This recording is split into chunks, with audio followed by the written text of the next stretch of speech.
All right, guys, I wanted to do a quick video just talking about what I think is one of the most common problems in Jiu Jitsu, which is freezing while you roll.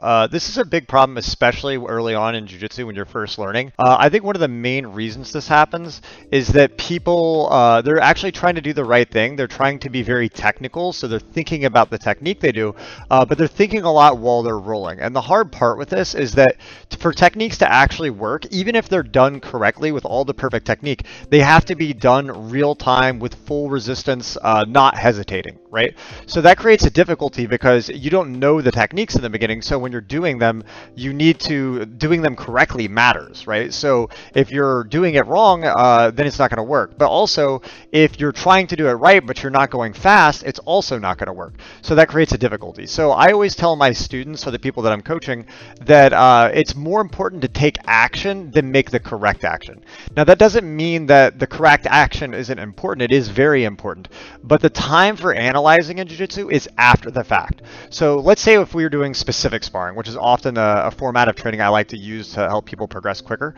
If I was having someone say specific spar from collar sleeve or a particular position, double sleeve, whatever, I would have the person start in the position and I would have them go, okay, you're on bottom, you're starting in collar sleeve, you're going to try to sweep or submit, the person on top's trying to pass. Then you're going to fight, and then you're going to try to sweep and the guy's going to try to pass. I would urge during that time, just go as hard as you can. Don't even think so much about what you're doing. Just try to win that fight. Okay. Afterwards, he's either going to pass you or he's going to sweep or submit. Let's say that he passes. If he passes, then that's the time to go, okay, what did I do wrong? What could I have done different? Okay, I was holding the collar this way, but I know my coach told me I should have turned it this way or whatever. You do the analyzing after the fact. As you remind yourself after the fact, okay, this is what I was supposed to do, then the likelihood, the percentage chance that the next round that you do it, that when that same situation occurs, that you will make the correct choice will go up, right?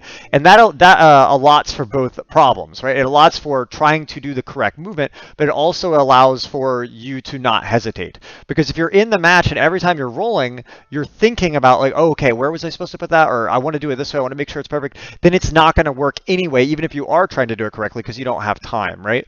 I think that's a very good way to fix that. So focus more on taking action. Even if you don't know what you're doing, just make action, make action, make action.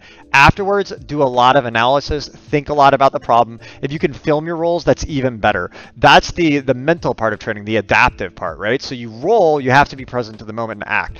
Afterwards, you do the analyzation, critiquing, watching your own video, talking to other people, correct your thoughts, and the next time you roll, you'll be more likely to take action, right? But I think for a lot of people, they need to err on that side of taking action first rather than overthinking. However, there is some people that are on the opposite side of that, which is they're always taking action, they're just fight, fight, fight, fight, but they never actually think about it. I think this point also explains why sometimes what happens is someone is very technical, they do a lot of privates, they learn a lot of technique, and then they go with someone who's actually nowhere nearly as technical as them, but that guy ends up beating them. And I think often because people who are not trying to be technical, they end up being in this place where they're just acting, and because they're just acting, even if it's not always the perfect move, they get the first response, so they come out in a better situation even though they're not being technical. So you want to try to find that bridge in between. I find a lot of like engineering, like math minded type people who like to think a lot, they tend to struggle in jiu-jitsu even though they're good at understanding technique because they're not taking action.